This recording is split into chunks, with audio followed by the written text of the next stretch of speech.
I saw the flyer for the competition. I'd like to enter. A fat woman like you thinks she can dance ballet? It's more likely a mermaid exists. You are only good for cleaning the floors of this studio. And frankly, you don't even do that well.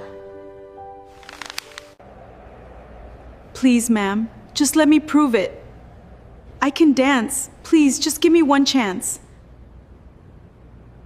There is no way a whale like you will ever dance. Try it right now. If you can, I'll give you $25,000.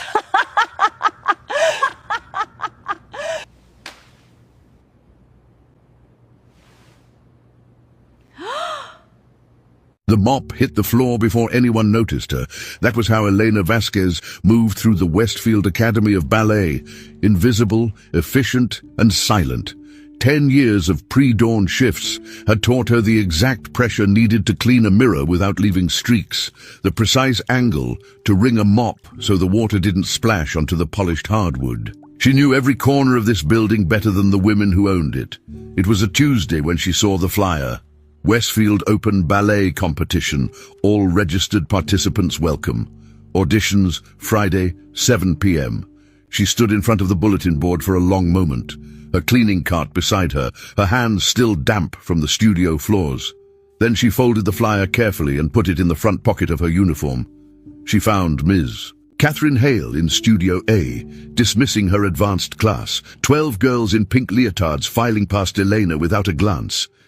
Ms. Hale, Elena's voice was steady. I'd like to register for the competition Friday. The room went still. Catherine Hale turned slowly. She was 43, impeccable posture, hair pulled back so tight it seemed to lift her expression into permanent disdain. She looked at Elena the way someone looks at a chair that has started talking. I'm sorry. The open competition.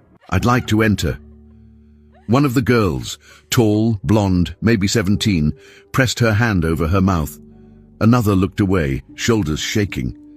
Catherine's eyes moved from Elena's face to her uniform, the grey shirt with the Westfield logo, the rubber-soled shoes, the mop handle still in her left hand. You! She said it like a question with an obvious answer. Yes, ma'am. You want to dance. Not a question anymore. I do. Catherine walked toward her slowly.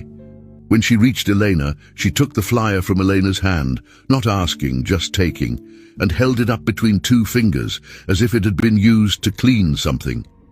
This competition, she said loudly enough for every girl still in the doorway to hear, is for dancers. She let the word land. Not for the cleaning staff. She dropped the flyer on the wet floor. You can pick that up when you finish mopping. Laughter broke through the doorway. The tall blonde didn't bother hiding it anymore. Elena looked at the flyer on the floor. She looked at it for exactly 3 seconds. Then she bent down, picked it up, folded it again, and placed it back in her pocket. She said nothing. She turned back to her cart. I'll have Studio B ready by 6, she said. Thursday evening, Elena arrived at the competition office on the 2nd floor. The registration desk was staffed by a young man named Paul, who barely looked up. Name? Elena Vasquez. He typed, paused. He looked up. The Elena Vasquez? She held his gaze. Just Elena is fine. He printed her number without another word. Competitor 14. Friday, 7 p.m. Studio A was full. 12 competitors. Parents along the walls, 3 judges at the table, including a silver-haired woman in the center that 3 people in the room recognized immediately, and Elena recognized most of all.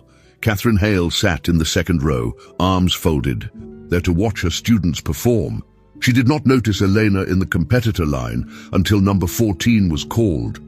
When Elena walked to the center of the floor, still wearing her hair the way she always wore it, simple, back, no performance glamour, Catherine frowned, leaned forward. The music began. 12 seconds in, the room changed. It wasn't the technique alone, though the technique was the kind that takes 20 years to stop looking like effort and start looking like breathing. It was something underneath it, the way her body understood the floor, the way the music didn't lead her so much as recognize her. By 30 seconds, no one in the room was looking at anything else. By the end, the silver-haired judge in the center had set down her pen. The silence after the last note lasted 4 full seconds before the applause started. Catherine Hale did not applaud. She stared.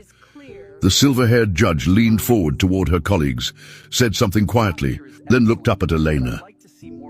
"Ms. Vasquez, could you stay after the other competitors, please?" Elena nodded once, calm, unhurried. In the second row, Catherine's face had gone the color of the white studio walls. She turned to the woman beside her and whispered something. The woman didn't respond. She was still watching Elena walk back to the line. Catherine pulled out her phone with hands that were not entirely steady. She searched a name. The first result was a New York Times article from 11 years ago. The headline read, "Elena Vasquez, principal dancer of the Manhattan Ballet, retires at 29 after career-ending injury." The photo showed a woman mid-leap, suspended, weightless. Catherine looked up at the woman standing 40 feet away in a grey Westfield uniform. The judge was already walking toward Eleanor. Catherine's phone slipped from her fingers onto the seat beside her. She had no idea what was about to happen next. Comment part 2 right now. Did she deserve what's coming?